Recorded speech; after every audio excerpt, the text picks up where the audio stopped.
Welcome back to Wedlocked and Loaded. Wedlocked and Loaded.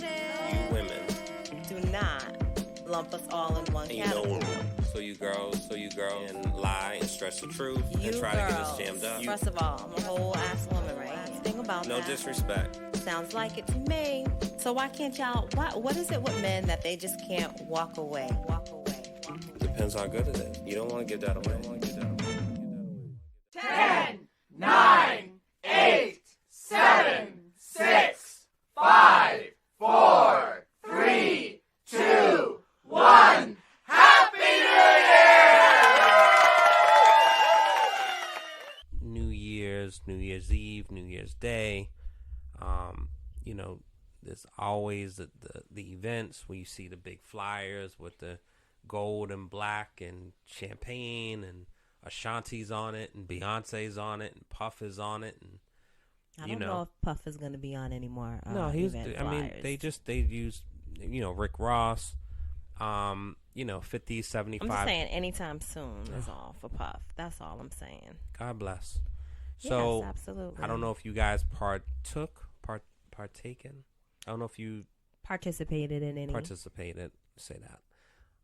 In any of those, or you just stayed at home and kept it low key, or if you went to church, or if you was in something warm. Yeah. But either way, Happy New Year to everyone. We made it. Rest in peace and thoughts and prayers in a sincere way to those that did not make it, and those family members who are reeling with that. So it wasn't such a happy New Year for them. And, it's already the third day, and there's been some news of a couple of people already. So, love and light to everyone. Be kind, be intentional, and, everyone's saying it and floating around, so I might as well just say it also and repeat it. It's the Kobe year, whatever that means to you. So, 24, Black Mamba, all that type of good stuff. Hard work, ethics, all that. You know what I'm saying? Do you care? No. I mean, I guess it sounds like you're closing us out as opposed to getting us started. I'm acknowledging, because once we, something tells me once we get into it, it's going to end up being a hard close. So I would love a hard close, but anyway. Oh, yeah. Knock it off, Leah, because I'm trying to get knocked off, Daniel. Oh, yes, Daddy. Leah, don't talk. So Happy New Year. Okay, gross. All right. So in the tradition of New Year's is always, for the new year, I'm gonna, new year, new me, blah, blah, blah, blah, blah, blah. So, do you want to share with the good people any sort of personal goals? Oh, you know what? Let's say this. Let's list maybe 2 things that we are most proud of from 23 that you have accomplished or you are part of or whatever, right? And then maybe 2 goals for 24. So you speak it and put it into the ecosystem, the zeitgeist. You can go first. Come on, Leah. Come on. That's okay. Go first. I just did the whole lead up, not to give myself a break. I want to take a sip of water. Okay, you thirsty? I think that 2 things that I am most proud of. Honestly, there's a lot to be proud. There's a lot to be proud of. There's a lot to be happy with. I think one of the things that I'm most proud of in 2023, that has happened in 2023, and that will continue to happen in 2024, is learning and understanding what grace looks like to self. A lot of times, we are, specifically me, I'll talk for myself. I'm super duper hard on myself. And when things don't necessarily go the way that I want them to go, how I feel like they should go, how I believe that they should have gone, all of the things, I take it personal. I take my own actions and sometimes inactions very personal. And so I've learned, well, I'm still in the learning process of giving myself grace and knowing and understanding, what taking a step back looks like, and revisioning the original idea or thought that I had, and giving myself, a little love, a little extra love in the times that I need it. And I think the other thing that,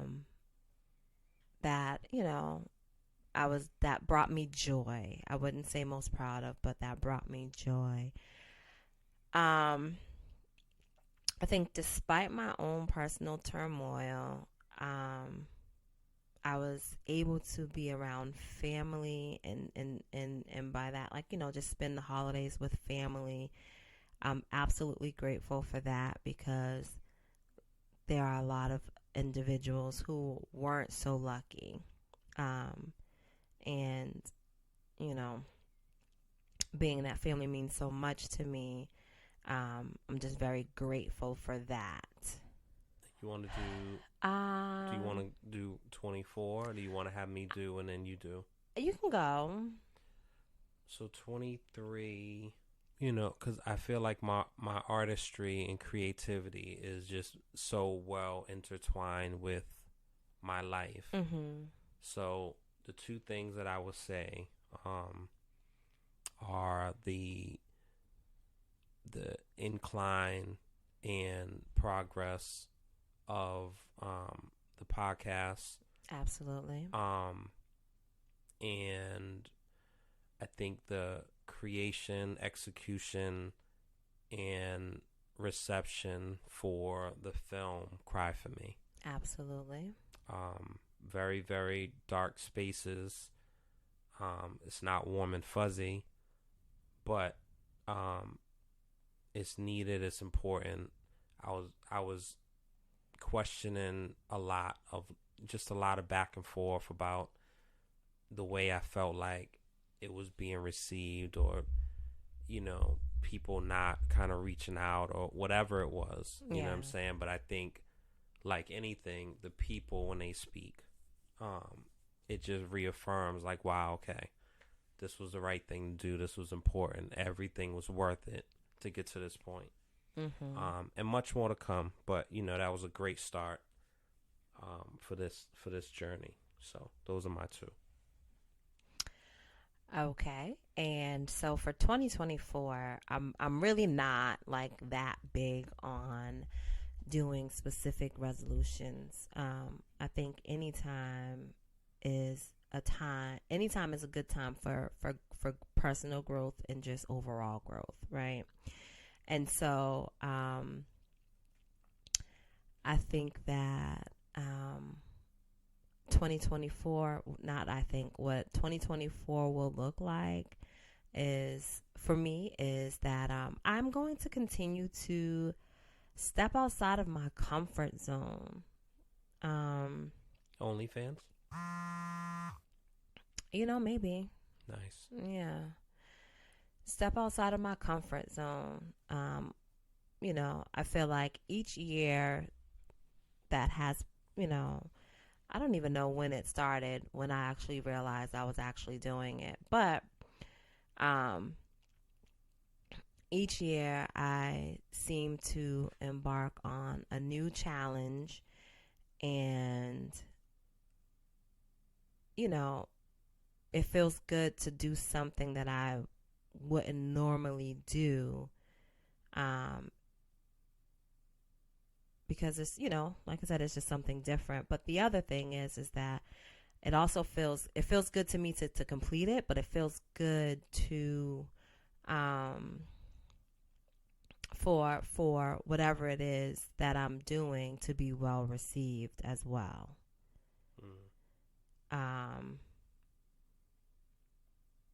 So that's one. And two, I don't know. I haven't really gotten that far. Really? Yeah. For me, that's stepping out of my comfort zone. That's a really, really big thing. I mean, I don't have any, any super crazy, You don't have any creations you're working on? I mean, I'm always working in that realm. But what I'm trying to also do, so I guess this is another one. What I'm also trying to do is, as a mother, as a wife, as a business owner, as a daughter, as a granddaughter,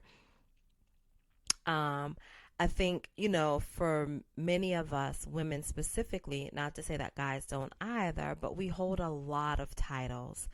And so for me, I want to, separate Leah from all of those things, right? And I want to pour into Leah, the Leah that I was before I was a mother, before I was a wife. No. You were a savage. And you have been so refined, Leah. You come so far. And I put in so many hours. You put in so many hours on yourself. Good for you. No, on you. Yes. Literally and figuratively. And so that doesn't mean that I'm going to leave you, baby. I'm going to be with you. I ain't talking. Hey, that it's a matter of me letting you go. But I don't need you going back to being a savage. That doesn't mean I'm going to try to bring people in. Cleves Court killer. Okay. Whatever. Wait, what did you say? Flag on the play. Yeah, exactly. So busy talking. What did you just say? Doesn't even matter. Okay. Doesn't matter. But I think it's important to tap back into that person, that you were prior to becoming who you are, right? Who you are now, I should say.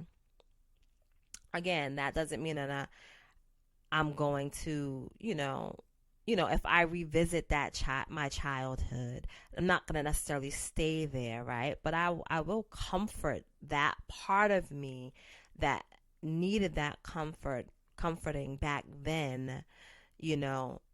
I can do it now because I understand now. I have a clear vision now. Of what you needed. Of what I needed, who I needed, when I needed it, how much of it I needed. I have a clear vision of all of that. And so, again, that's a part of giving self grace as well, right? And with that, I do want to continue with reconnecting with family and loved ones. So those are my two. They're pretty much tied together, but yeah, they're tied. That's okay. It works. It works for me. There's a bunch, but for the sake of naming two, I think one is just refining and customizing a little better, boundaries and bandwidth for myself. I feel like I've worked on it. Every now and then someone penetrates, pause. And, I just know how I deal with certain things. And so I put so much time into not trying to feel when someone does something. And I think I just am made up the way I'm made up, which allows me to do other things. But having the access for those to kind of, get through that force field, I'm working a little harder on. And I feel like it's better and it's not so tough. It's a more seamless thing. And you know, I've seen other people do it. And I think in the past I've kind of like maybe even judged or felt away like damn, like, you know what I'm saying? You can't even get in touch with them no more. You know what I'm saying? Mm-hmm. And for some people, like, that's a real intentional thing. And it's not so personal to you, but it's personal to them. And that's just what has to happen. Mm-hmm. So, you know, I think that's one. And two, I am looking forward to family therapy for us. Absolutely. And I think, you know, I wouldn't say lightly, but it wasn't heavy. So moderate, light to moderate. Like I was looking and sending emails or whatever. But I really want to finalize that and get that on the books. Because I think that's important, and I think it gives voice, you know, to the kids that express themselves and you know, kind of just say things in a safe space and vice versa, you know? Mm-hmm. So I think that'll be good. And I think that will, you know, that alone, talking about revisiting childhood, you know, I certainly don't remember. I mean, I went to family therapy when I was taken away and like the social workers was involved. And so, you know, my parents had to like sit there with the, I don't even know if therapist was there. Like that was forced though. That wasn't voluntary. So I think it's always different if you voluntarily do something, because I think the results that you get from it is just different. You know what I'm saying? So I'm looking forward to that. Those are my two, I'll say. Is there anything? I don't know. I was gonna say anything you're not so proud of, but I'll skip. I'll skip through. I'll skip through that because I think that was good to kind of put those into the ecosystem. Talk about a vision board. This is a real vision board in a real way. So there is a couple of things on the docket. Did you want to do your thing, or do you want me to? Are you gonna let me lead? You know, because it's. Are you capable of leading? Fuck you, Leah. Do you want to? Oh my God, yo. You can suck your whole family, mom, sister, and watch Uncle Steve suck himself. So it's the new year. It's the new year, and it's always good to reevaluate, right? We shouldn't wait for the new year to do it either, but whatever, right? It's the new year. I certainly think you should use the new year versus a death or incarceration or anything that could be negative or sad to reevaluate everything. So finances, relationship, career, job, hustle, whatever you're doing, it just is a good time to kind of check in. And so one of the things that I was looking at earlier is something called relationship burnout. Yeah. And so I'll read, and I got this from psychologytoday.com. Yeah. So it said, you've undoubtedly heard of burnout in the context of occupational settings. Burned out employees feel exhausted and unenthusiastic about their day-to-day job routines, but they may also be plagued by the question of why they entered that particular occupation in the first place. According to a new study by Kazrami University's Soleil Zamani and colleagues, the counterpart in relationships of marital burnout occurs when couples realize the reality of their marriage is not what they expected.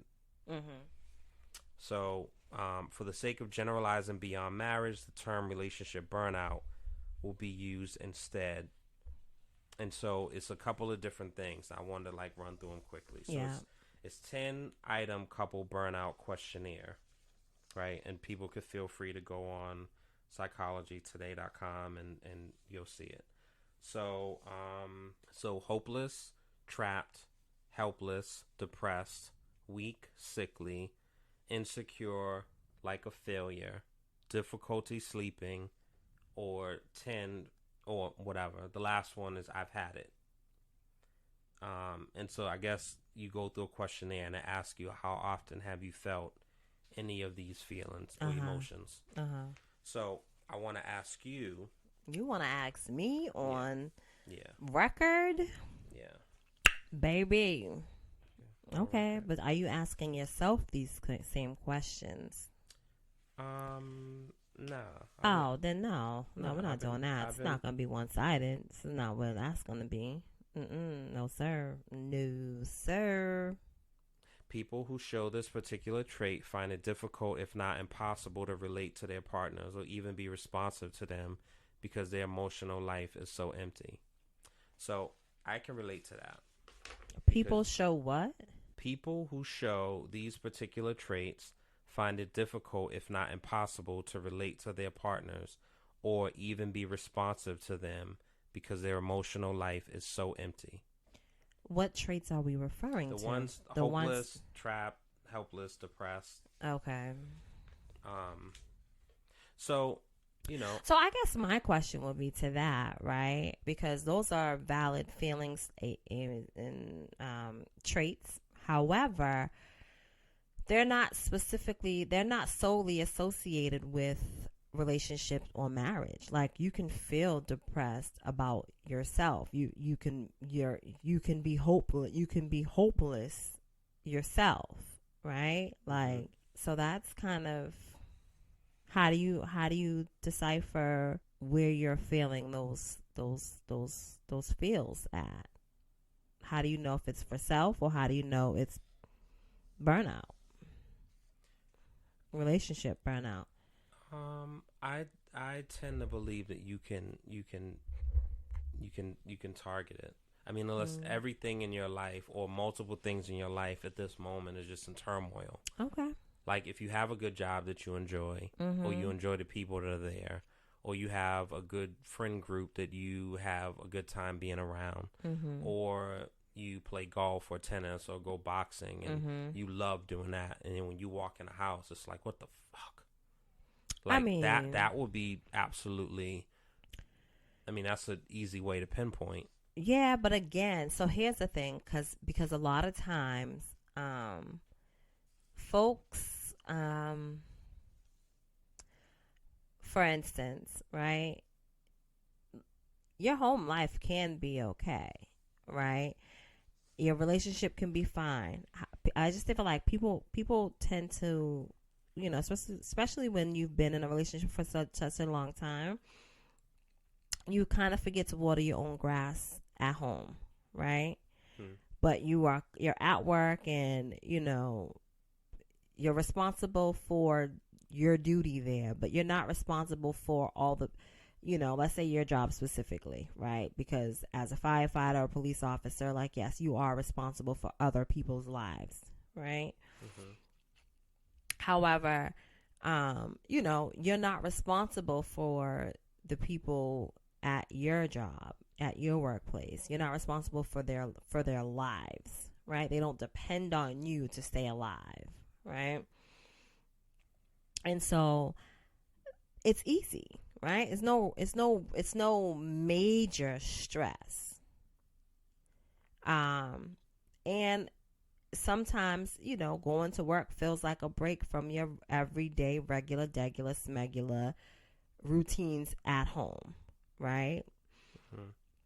And so because of that, like, yeah, okay, I'm going to enjoy going to work because I don't have as much stress here as I do at home, because I'm responsible for X, Y, and Z. Just got a late notice for X, Y, and Z. My wife is complaining about X, Y, and Z. The kids need X, Y, and Z.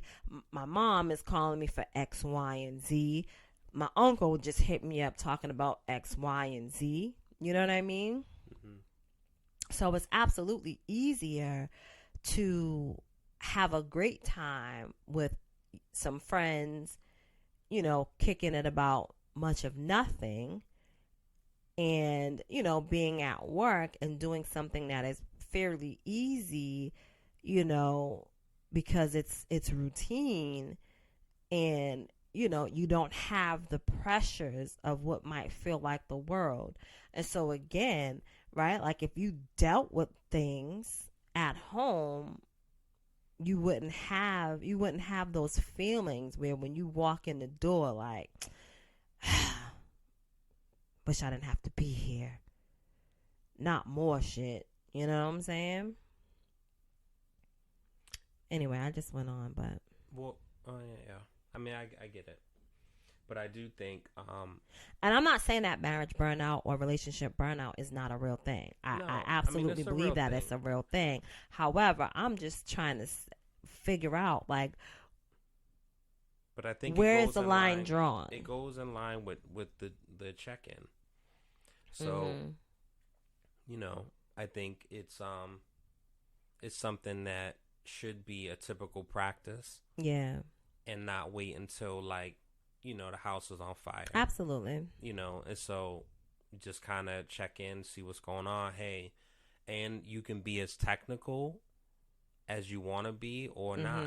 Mm-hmm. You can say, hey, you know, as far as sexually, am I satisfying you? As far as, you know, romancing you, do you feel like I'm adequate, or can I use some improvement? Yeah. And it's not the time for the person to be fresh. Yeah. You know what I'm saying? Or, oh, I wish you was bigger, and all that type of shit. Like, it's a real conversation to have. Oh, shit. You know, and also, like, if you've had certain thoughts, you know, and whether it's fantasies, role plays, all of that type of stuff. Like, I feel like, Is there something you're trying to tell me, sir? I'll save it for when we do check in. Oh, okay. But I will say it's very similar to a job performance, right? Mm-hmm, And mm-hmm. I've done a bunch of those on the receiving end or also conducting them. And that's the time to have a real conversation about the performance, right? And the difference is, and I think it's not healthy to do this in a relationship. However, there were times where I said I was going to do it, but I don't think it's ever going to turn out well. But, you know, if you start making note and writing down or recording certain things, so when something happens, you write it down. On March 15th, you know, you didn't come home, or you came home at 3 a.m, or you came in the house smelling like blah, blah, blah. I think it's good to do that. Because then the person here's feels what like I'll you're say. keeping Here's tabs, what I'll and then say. it's just not. It needs to be open before you do that. If you have a record of something, then it should not be weaponized against your partner. So that's the difference. But how do you? So that's gray. It's right? not. So, all right. So play this out. So I write something down that you did.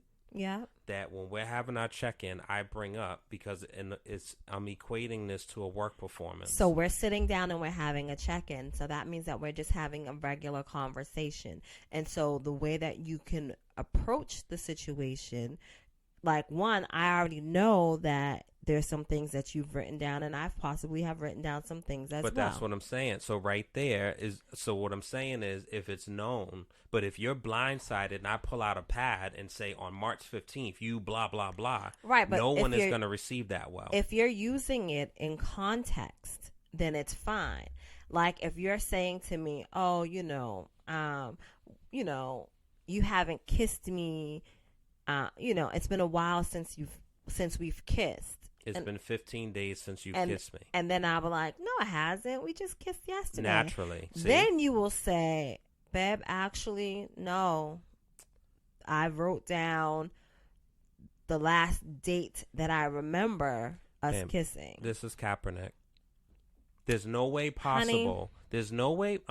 So we're on the same page about all of it. What I'm saying is, everything you are saying is prefaced with a person, with both parties knowing that something is being documented. So there has been time. There was something recently, and I put it in my calendar. Good Whatever for you, it and was. I told you to do it. Yeah, and you're like, oh, blah, blah, blah. I'm like, I'm putting this in my calendar. You were like, said, do great, it. go now, ahead. I think part of you is just giving a Absolutely fuck off. not. Go ahead, but do when it. it comes up again, I will search my calendar, and I will say, on this date, boom, boom, boom. That is different than you coming in the house, us maybe having words or not, or us not speaking, and weeks go by, and then we do a check-in, and I pull out my pad and lick my fingers and say, on this date, okay, so again, that just sounds like you're weaponizing it. So for that's the not weaponizing. I need you to hold on. I need you to wait 1 second.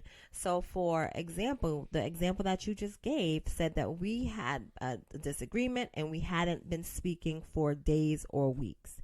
At that moment, no, it's not a good time. Let's get back onto solid ground where we are communicating with each other first, and then we can do a check-in. We can't check in if we're both upset with each other, or one of us is more upset with the with one of the other, whatever. I don't mean in that timeline, Leah. But saying, that's what you just said. I'm saying that something happened that caused a rift. And then we do a check-in, so say 6 months down the line. Happened say that a year caused down a the line. rift. A year down the line, we do a check-in now, and I bring up said thing. What I'm saying is, because this is the difference. So why we shouldn't be waiting a full year to do a check-in? Leah, so are you being a contrarian right now, or Absolutely you're just not understanding what I'm talking saying? to you. I'm just. All right, let me use very little words and be as specific as possible. Okay. So, what I'm saying is a check-in would be, in my mind, equivalent to a work performance review. And so in a work performance review, you bring said documentation, right, to the review to have an honest dialogue, and whether you want to call it a work improvement plan or whatever, you can be loving about it. Right? So my work, because my reviews have, like, it's a rubrics, right? And it's meets, exceeds, needs improvement. Yes. Okay. And but so what base is that though?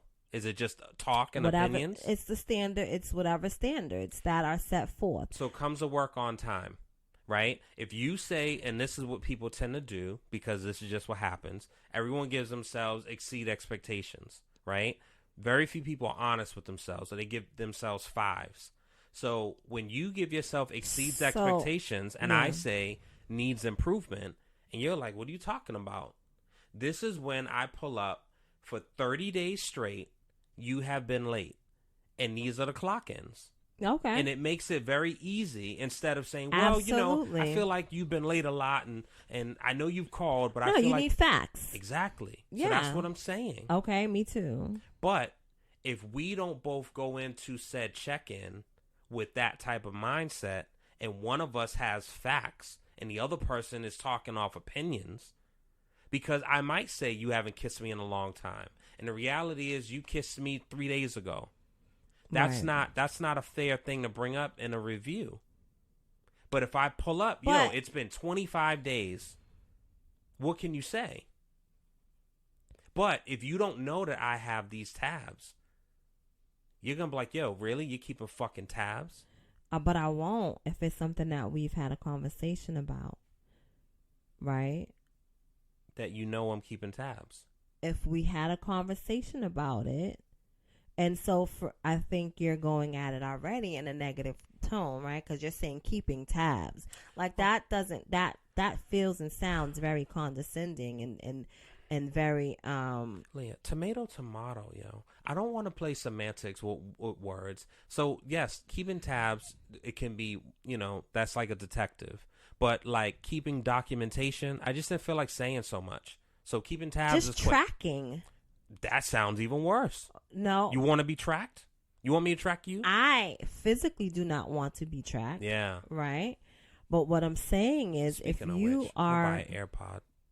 Excuse me? I'm going to buy one of those AirPods. What does that even mean? An AirTag. That's what it is. Throw that in your thing. Slip that right in your bag. Just to keep you safe. Make sure everything... Okay. Whatever. Because you just know you can go on a damn tangent. I didn't. I just said 2 words. Ow, ow, ow, ow, ow. Oh, my God. Yes, that's what happens. Ow! How's that, Charlie? Ah!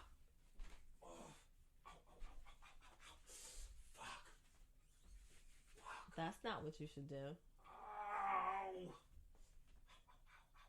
That means you need to drink some water. You're dehydrated. Oh. Keep talking, Leah. Keep talking. I'm not talking over that. What the hell? If you sit down and point your toes. Ow, it hurts. Yeah, sit down.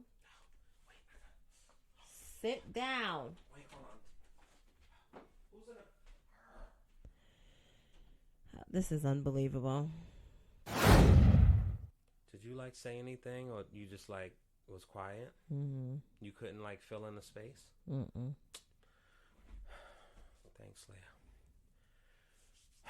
Anyway, so we're saying the same thing, I guess, but you're just disagreeing with the framing. So we're agreeing that it's better if both people know that it's going to be some documentation, right?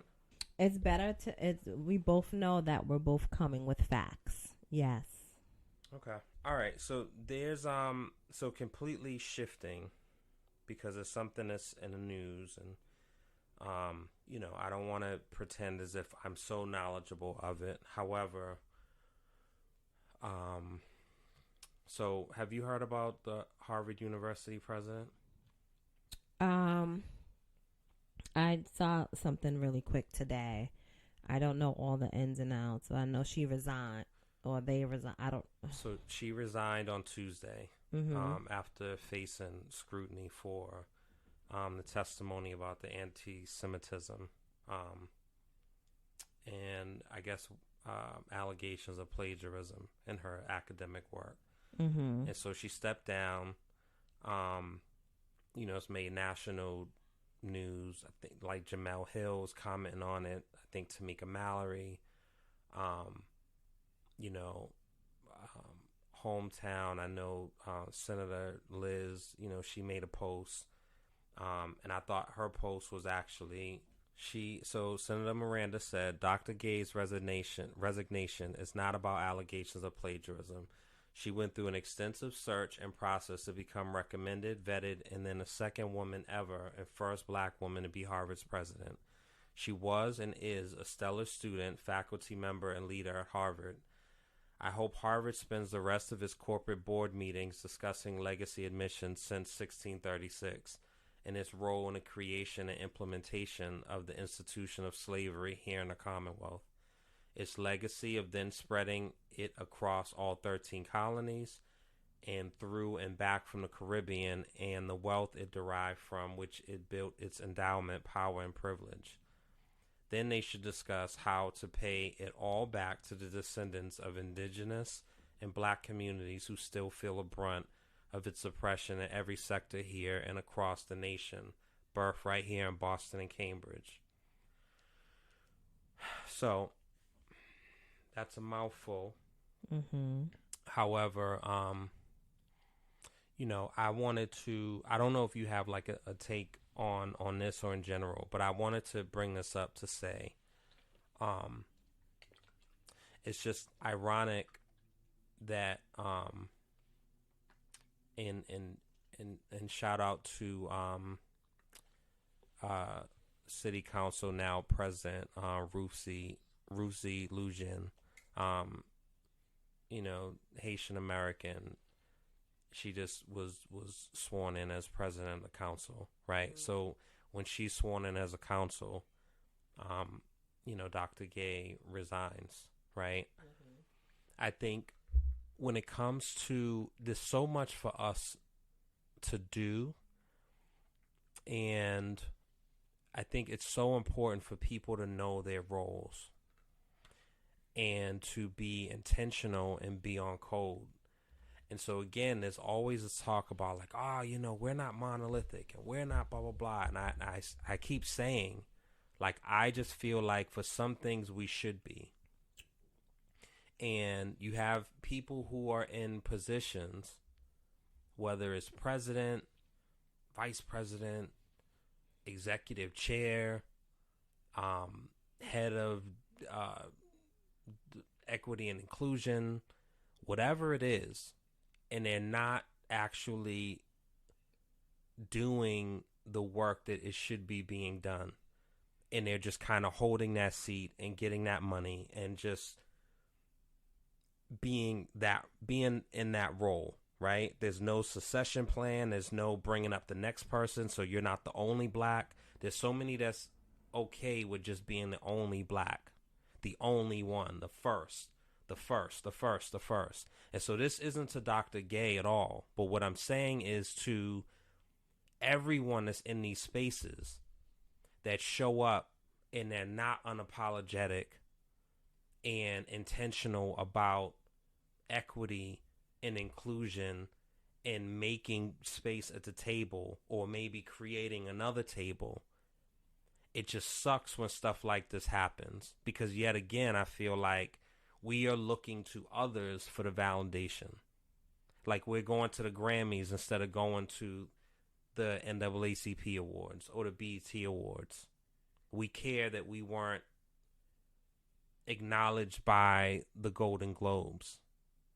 You know what I'm saying? Mm-hmm. And so this, I mean, and it's a whole separate thing, but it just reminded me of that. And it's just, you know, shout out to those who are walking in their purpose and leading and being super intentional. You know, it's needed. So I'm a little confused by the correlation, I guess. The correlation is because of the galvanizing, the advocacy of certain groups more than other groups, pressure, and probably unduly pressure, was put on her. And I think everyone can assume that it was a forced resign. No one has proof of that, but it was a resignation nonetheless. And so what I'm saying is, when it comes to people who are in these positions, so the other people who are, you know, presidents or high level, C-level people in these, in these organizations and in these spaces, it's important that you show up and be unapologetically you, which then creates a succession for more. Because what tends to happen with a lot of these organizations is they'll have one black or have one person of color. And so they feel like they have done their thing and they've done their quota or whatever it is. And that one person tends to be okay with just being that one person. And so I'm saying, in the ecosystem, right, I would love if that resignation comes out and then immediately, boom. And I feel like she's going to land well. She is highly, like, she will be, I'm not worried about her working at Walmart, right? And no disrespect to the Walmart people. But it's just, I'm just speaking, I guess, of stuff that I see that it sucks. And then when this comes and why it came, it just sucks. Because we have to work so hard. We have to work 10 times more, 10 times harder. Right. So, but I'm trying to find the thing that I read.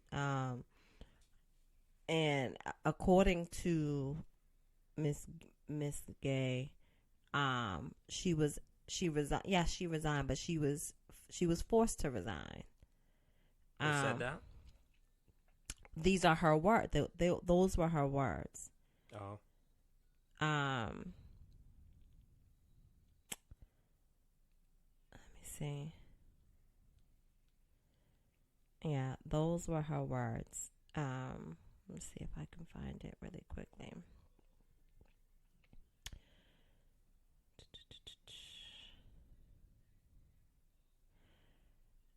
I won't read the whole thing. I'll read this. But after consultation with members of the corporation, it has become clear that if it is in the that it is in the best interest of Harvard for me to resign so that our community can navigate this moment of extraordinary challenge with a focus on the institution rather than any individual. The statement continued. It has been distressing to have doubt cast on my commitments to confronting hate and to upholding scholarly rigor. Two bedrock values that are fundamental to who I am, and frightening to be subjected to personal attacks and threats fueled by racial ammunition. Either way, let me find another one, the other thing. But anyway, she wrote it. What I read the first time was very lengthy, and it just said that she and I hope I'm using the correct pronoun, was being forced out. I mean, people can talk amongst themselves, when it comes to this, but I just... I think that a lot of times, unfortunately, there's some things that are definitely out of our control, right? I don't know, and maybe I'm not going to say I don't know. Maybe there are some people that go in and feeling like, oh, perfect, I'm the first of this, and so we don't need another, right? I think that those people who think and feel that way have a crab in a barrel mentality. Unfortunately, and by that, I'm saying that yes, you can be the first, but like you said, you don't have to be the only, and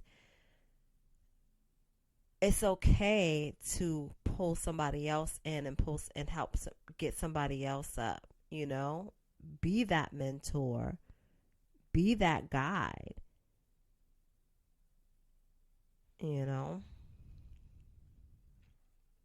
definitely again, I don't think that has anything to do with this particular situation, but it is just a general statement. Yeah, I mean, it's not completely it's not based around her. It's one of those things where, like, again, there's so many firsts and first and first and first, and it's the only. Well, but again, that has nothing to do with the person. That has everything to do with the institution. It's the institution, but it's also, I just wanted to say that, and I will, shout out to Malia Lazu and the Lazu group, freedom fighter in a real way, holding people accountable and making sure that she is working within organizations to create change, and real change, and having them put it on paper, because otherwise it doesn't exist when they just talking in back rooms saying I'm going to do something. Like, put your John Hancock next to that, put your Jane Hancock next to that. I wanted, so as we're closing out, so in light of that, I wanted to, damn, I don't know where that was. Rats, man. So Jamel Hill wrote, when white people are hired in any position, the automatic assumption is they were the best person. When black people are hired, it's assumed we got there because of affirmative action, which, by the way, doesn't mean underqualified. If affirmative action never existed, a lot of white people would still believe deeply in their own superiority because that is what they've been taught. Considering there have been 30 presidents at Harvard and Claudine Gay was the only black one in history, she had to be the extremely qualified to even be in that position. But don't let me interfere with your racism. Mm-hmm. Just, I guess what made me correlate is just that it just sucks at just how disposable, like, for all the things that we celebrate and the milestones and the achievements, and it's like, okay, good, we're getting some footing. You know what I'm saying? It's just like, it's always like swift reminders of, nope. You know what I'm saying? And it makes you be like, yo. Mm-hmm. And the frustration that I feel and anger, and again, I'm not so well knowledge. Like, I saw the when she was being grilled, and her answering the questions and all that, I wasn't so invested in it. So I really am speaking from a partially ignorant place. However, it just sucks to be so disposable, regardless of all the accomplishments, regardless of all the accolades and academia and sweat equity and all that stuff. Is just disposable. Well, and there's heinous things that are done where, like, absolutely, like I just watched the Subway Jared, like, wild, right? Absolutely. But when there's a conversation to be had or there's a misstep, it's just immediate when it comes to us. And what's frustrating is that we don't see that accountability at the highest level, but when it comes to us, it's just interesting. So, discuss amongst yourselves. We'll end that there. But shout out to those who are, not comfortable being the only one in the room. I think that's important, and keep that energy. Again, I think she's gonna land fine. Mm-hmm. Whatever the saying is, not when one door closes, but there's a better saying. I just can't think of it right now. So on that note, this is why I did the closing in the beginning, because I didn't feel like I was gonna have anything at the end. So if you have something, have at it. Otherwise, we can just don't look at me. I mean, to come after that is kind of wild. So no. All right, guys. Again, Happy New Year to everyone. Please take care of yourselves. Make sure you are on top of your health. Make sure you get your affairs in order. Life insurance, trust, all those things. Like, the older we get, that's a blessing. It comes with the inevitable, right? And no one's guaranteed eternity in a million years. So, we can look at people around us, unfortunately not making it, and just kind of feel like it's not going to be me, and wait, and then people are doing GoFundMes for you. Or you can try to break the generational curse that was given to us. And so when your mother died or your grandmother died and you were left with bills and left with credit card statements that you're still paying off, you can actively make a choice to change that for your family, for your kids, for your nieces, for your nephews. And it's something. And hopefully that something will be the seed to grow, generational wealth in a real way. So that's where my heart is, and that's why I want to speak on that. Unscripted, straight from the heart, off the top. Seeing Leah and have nothing good to say. So we'll close on that note, because that's just what it is. Sometimes I gotta get in the driver's seat and conduct this shit. I do want to be led. She gotta tell me twice. I want to submit, but I can only do that when I am behind a great leader. Hey, yo! Are you speaking in general, or are you taking a shot at me right in my face? Oh, I'm just saying what it is all. All right, we're gonna close out, and I'll address this offline. I got some things I gotta talk to Leah about. So anyway, we'll see y'all next week. You know what it is. We're locked and loaded. Yeah. We're locked and loaded. Ain't nobody dealing with nothing though. You can suck your whole family, mom, sister, and watch Uncle Steve suck himself. Looking good, Steve. We're locked and loaded. We're locked and loaded.